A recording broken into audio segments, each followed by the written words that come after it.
حاضرین محترم، سال جاری بحران‌های گلوبالی و منطقوی شدت گرفته، تأثیر تحریم‌های اقتصادی و تجارتی، کنده شدن زنجیرهای استحصال انتقال محصولات، به نهایت یراقناک‌شوی با شتاب رفته ایستاده است. به نهایت من قریب 10 سال پیش در یکی از برآمدها گفته بودم که از نو تقسیم کنی دنیا شروع گردیده است. یراقناک‌شوی با شتاب و جنگ سرد در اوج اعلی است و بالای این همه تغییریابی اقلیم، گرمشوی، خشکسالی، کمبارشی، دیده ایستادیم ما شما شاهدیم که دیروز در ناحیه دنگره قریب 41-42 درجه گرمی بود. از سال گذشته در همین دوره 23-25 تا 27.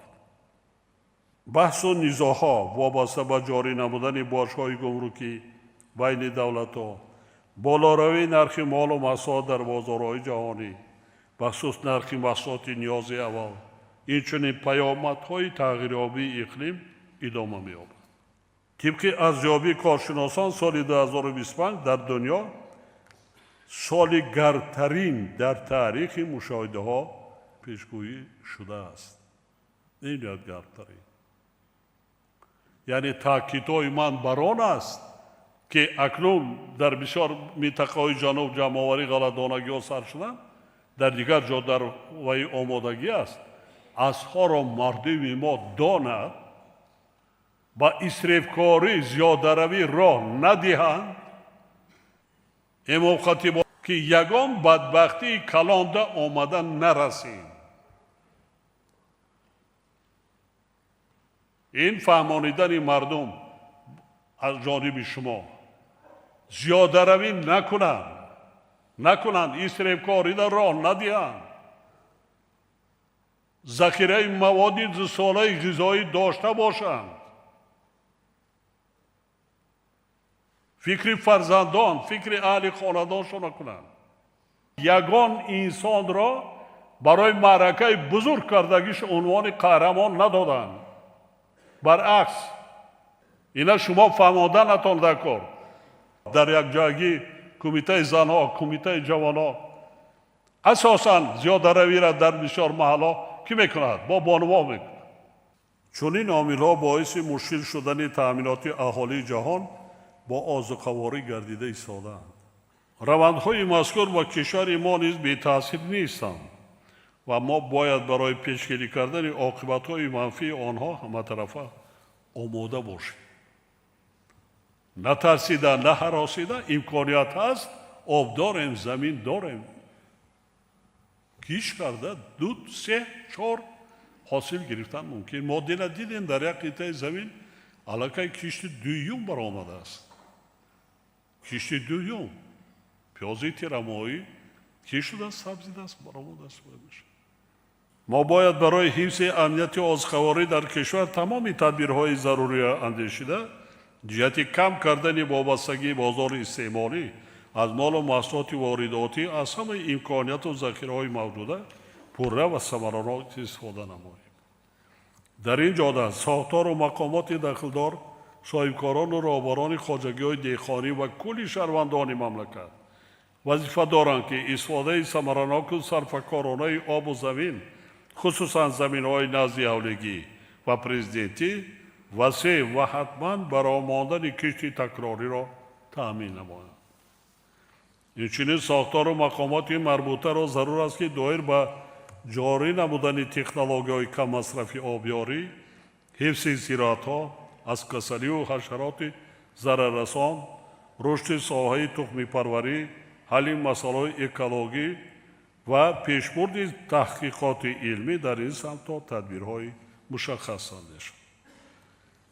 بار دیگر تاکید می‌نمایم که تنها با سعی و تلاش هر یک ساکن مملکت و در نوبت اول راهبران و کارمندان ساحه کشاورزی، خواجگی‌های دهقانی و استفاده ثمراناک و عاقلانه ذخیره‌های خودی ما می‌توانیم با یکی از هدف‌های استراتژی ملی یعنی حفظ امنیت آزخواری، دسترسی اهالی به غذای خوش‌صفت و بلند برداشتن سطح نیکوحوالی مردم کشور نایل گردیم.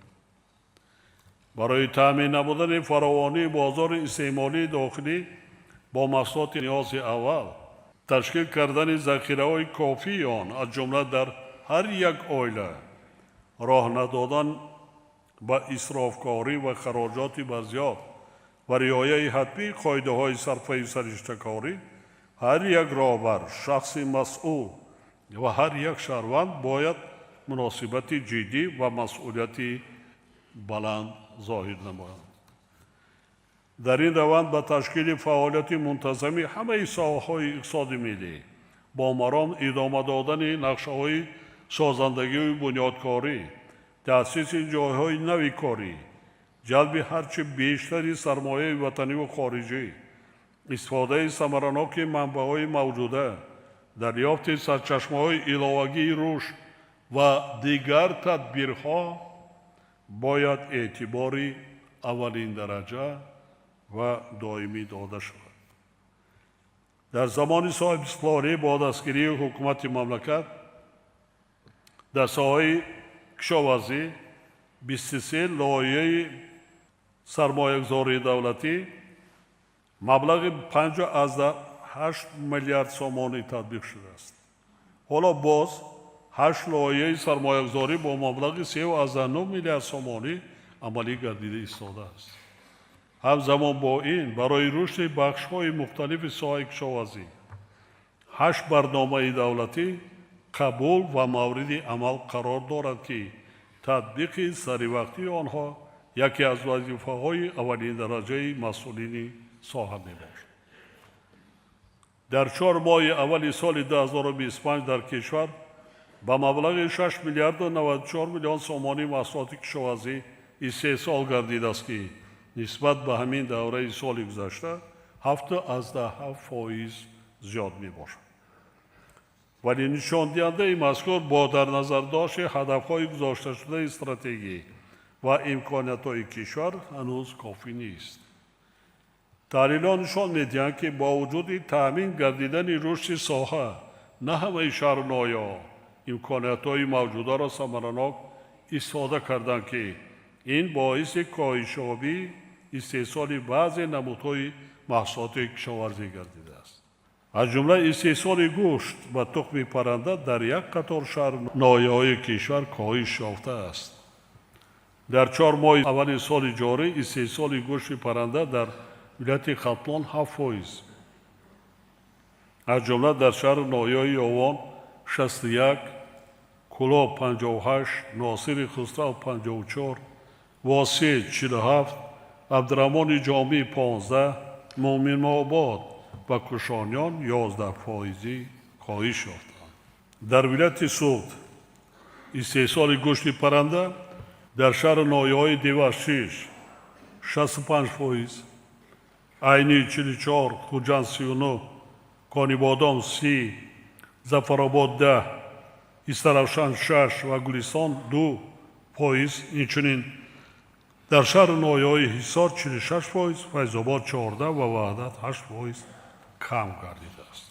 اینچنین استحصال تخم در ولایت ختلان 3%، از جمله در شهر نایه‌های فرخار 47%، کلا 22، یوان 7 و لیوکان 4% کم شده است. در ولایت سوخت استحصال تخم در شهر نایه‌های کوهستانی مسجد 80%، عینی 77، کانیبادام 58، بوستان 41، مسجد 27، پنجکین 24، زفرآباد و شهرستان 8% و دیوشتیج 6%. اینچنین در شهر ترسازاده 70 و نایه رودکی 18% کم گردیده است. صاحبکارها خاطر در یک جایگی کار کردن در کار که طرز استحصال پیهم باشد که بازار خالی نماند. خالی ماند واکوم دیگرها استفاده میکنند، یعنی واردات زیاد میشود. بلند برداشتن حاصلناکی محصولات کشاورزی از استفاده ثمرناک ذخیره‌های زمین و آب وابستگی دارد. қариб 60% заминҳои корами обӣ тавассути пойгоҳҳои обкашӣ обёришда аз фаъолият бозмондани онҳо хеле ташвишовар мебошад. замина об дайраҳоро истифода барем. мо ҳамагӣ обе ки дар дохили кишвар ташаккул меёбад ҳамагӣ 5%-шо истифода мебарем. истифода барем, замин дорем, кӯшиш кунед ҳар сол 10 гектар 5 гектар агар имконият бошад то 40-50 гектар замин ҳамвор карда бароретон ба ҳар роҳу восита аз об самаранок истифода барем.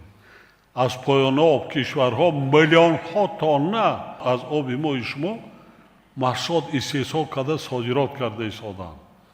мардумашонро таъмин карда истоданд. ман тилошӯиро иҷозат додам ки гиред, мехоҳед според, намехоҳед кори худтон, лекин гирен, аз ҳамин дайраҳо гирен.